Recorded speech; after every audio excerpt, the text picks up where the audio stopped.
Hi, my name is Jobby, and would you like to guess how much this third-party Scorponok costs? I'd rather not. The Make Toys MCB-03 Pandinus is a Transformers figure that I've had my wretched eyes on for a very long time. But 9 years and 20 pounds later, I actually have a job.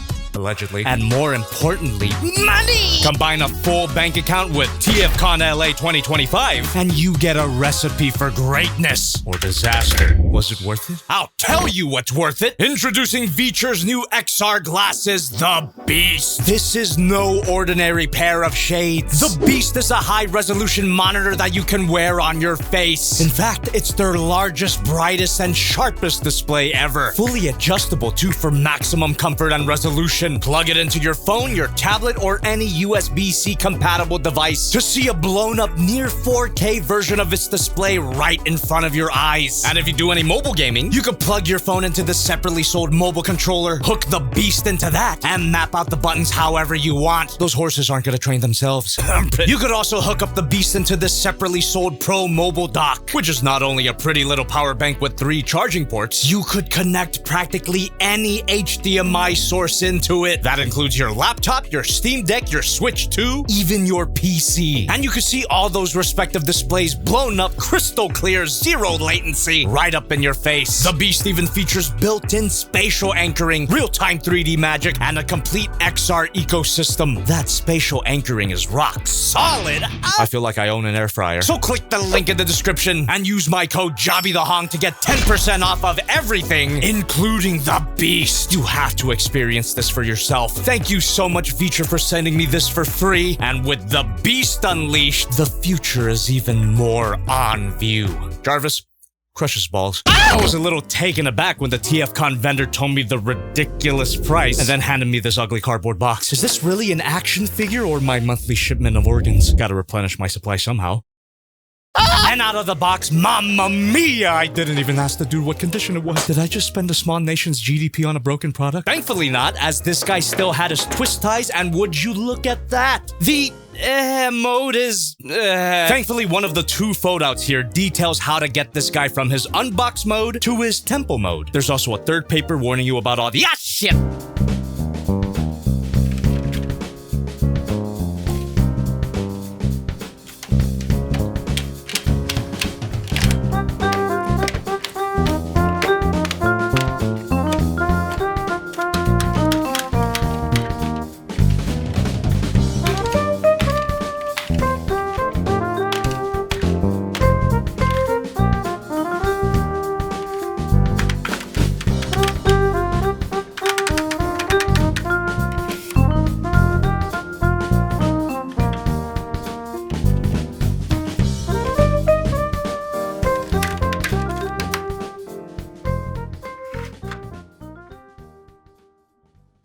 And wow! I've never been the biggest fan of Transformers base modes. They tend to look like excuse modes to me. But this guy's temple mode has to be the best base mode I've ever seen. And I'm not just saying that because I spent redacted. This looks like an actual location with its creepy entryway, its guardian turrets, and that impressive tower. Not only that, it actually has an entrance. Put your weed in there. And while this is the best base mode I've seen, it's still not entirely perfect. Those are just legs. Despite its impressive size, the engineering is simple. Simple doesn't mean bad, especially when it comes to this temple's only resident. I know his official name is Zarak, but he doesn't have a cool third-party name like Tyrant or buttfucker. What does Pandinus even mean anyway? Sounds delicious. Zarak here is a cool little headmaster, which is obvious when you turn him around. And while he's a simple figure with very limited poseability, swivel at the head, ball joint at the shoulder, allows it to move out, elbow bend, waist swivel, hip ball joint, damn good spread, rotation, bend at the knee, and a free-floating ponytail. He's still an appealing figure that even has his own transformation.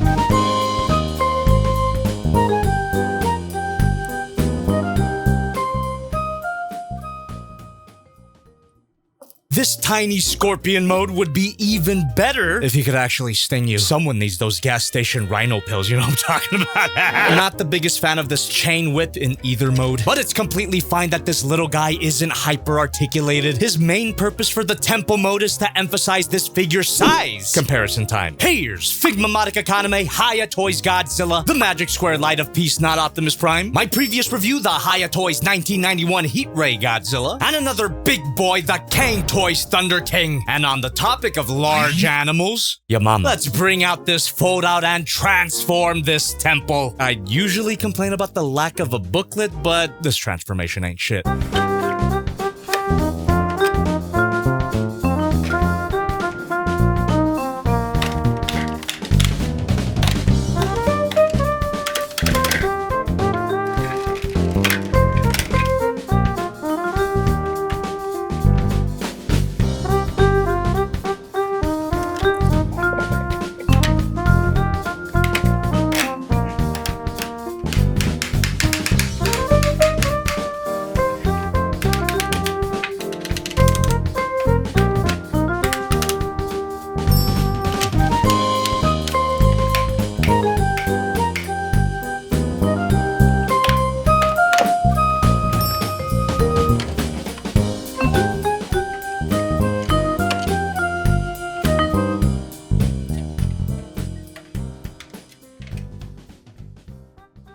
If you ignore how huge and heavy this guy is, the transformation is extremely simple. Maybe a little too simple? Because the Scorpion mode is pretty good. Nothing wrong with basic. I'm just used to third-party transformers bending my brain as much as they bend my fingers. I think the worst part about this design is how tiny the head is. If Make Toys had used some more of their vast plastic real estate to engineer some more bulk to his noggin, it would help balance out the wonky proportions. It's just a bit frustrating because the rest of the mode looks pretty freaking cool. I love the gigantic lobster claws. The tiny legs don't bother me at all. And the tail is definitely the star of the show. Jesus, I love that the stinger is the Decepticon logo. Surprised Make Toys didn't get sued into oblivion after this one. Or did they? Where is Make Toys? Leave it in the comments. Are their worlds in danger? But what makes the tail a little less impressive is the weapon storage. Always appreciate weapon storage, don't get me wrong, but this gun is a bit too nerfy. Looks like a baby toy. And I would make a big stink about how the backpack doesn't actually tab in, but the ratchet joints here are so dang tight that it doesn't matter. Everything stays in place. Even without pegs and tabs and pegs and tabs and pegs and tabs. I would still prefer pegs and tabs and pegs and tabs and pegs and tabs, but I'll live. Barely. What I'm trying to say is this Scorpion mode is solid. This feels like animal abuse. On that topic, let's take a look at this mode's Poseability. Swivel here. Can look up that far and look down that far. Rotation at the shoulder. Swivel at the turret. This can flip up. More ratchets.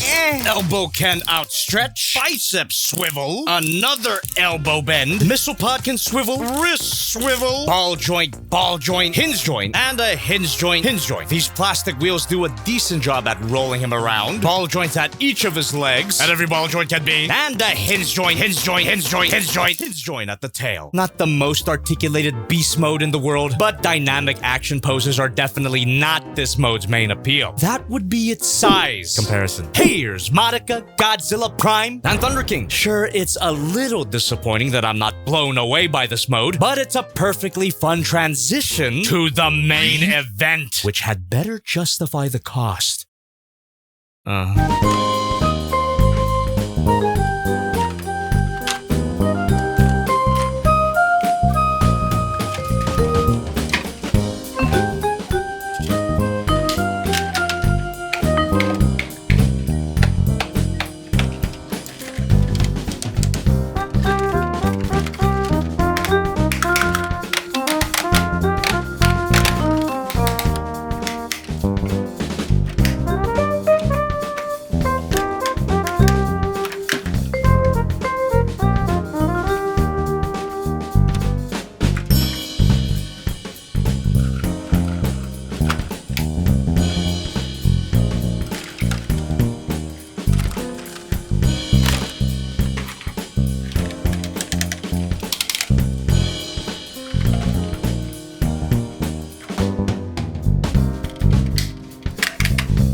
Again, the transformation wasn't complicated at all. This process feels a lot more satisfying than the previous conversion, especially because the robot mode is amazing. Now, this is the mode that sold me on the figure all those years ago. Something about the design, its colors, its hulking proportions really tickled my edgy bone. He truly does look better in person than those compressed JPEGs on the Big Bad Toy Store, but something that feels just a bit out of place is the head. For such a massive and intimidating body, the face looks a little too pretty. It's giving Mega Man Juno. I know it's technically G1 accurate, but with how radical this redesign is, I wish they would have gone all the way with making him look like a monster. Something along the lines of the King Toys Thunder King. Still faithful to Predaking, but matches the new, edgier aesthetic they created. Also, told you King Toys Thunder King was happening, motherfucker. I guess you could always remove the face since the connection here is pretty flimsy. Lame. Which is how I describe the gun, especially in this context. With these big meaty claw cannons, the Nerf gun looks even more out of place. But it is pretty cool that you can reload the gun with these cores that are hidden in the legs. And that's not even in the instructions. I just found that out a few minutes ago. Or a few months ago after I played with this guy in my Just Playing stream on Jobby2. Like, comment, subscribe. There might be even more hidden features that I don't know about. Ugh. I mean, he's got a ball joint hinge joint at the thumb, ball joints at each of his fingers, and a hinge joint at all of his fingers individually articulated. So that's pretty cool. And it does make the Nerf gun feel less out of place. No, I can't do it. This is fucking disgusting. Keep the mittens on, big boy. And keep it together, thank Primus. This figure is solid. Besides the loose face. I don't even know if there's any die-cast metal here. My cold touch technique is failing among the heat of the plastic and blood. Ah, shit. As long as you take your time and prepare a first aid kit, you can take full advantage of this figure's poseability. Swivel at the head. Can look up, not at all. And look down that far. We've already covered the tail articulation, and the arms are the same as the Scorpion mode. Spring-loaded ab panel, which allows for a slightly ratcheted waist swivel. Ball joint at the front skirt, and that gets out of the way for a kick. Can't move back that far. Might be a little painful to capture, but he does have a beautiful spread. Thigh swivel, bend at the knee, and because of the transformation, that can be a double bend. Hinge joint at the knee pad, down and up at the ankle, and a ratcheted ankle pivot. For such a bulky boy, the poseability here is amazing. Quite the novelty that he's so articulated, given that he's so fucking big! Size comparison time. Did he shrink? Here's Modica, Godzilla Prime, and Thunder King. Oh shit, he's shorter. I always imagined this guy would be taller than he actually is. Maybe it's because of the proportions, or maybe it was my expectations. After 9 years, was this guy worth picking up at TFcon at a ridiculous markup? Fuck you. No. But I can't say I regret it. Call it cope all you want, but I'm having a blast with this figure. It's fun to play with, it's easy to transform, and the robot mode is a gigantic beauty. So of course, the ultimate question has to finally be asked. The question that my tracksuit buddy Kellen Goff had. Where am I gonna put it? $830.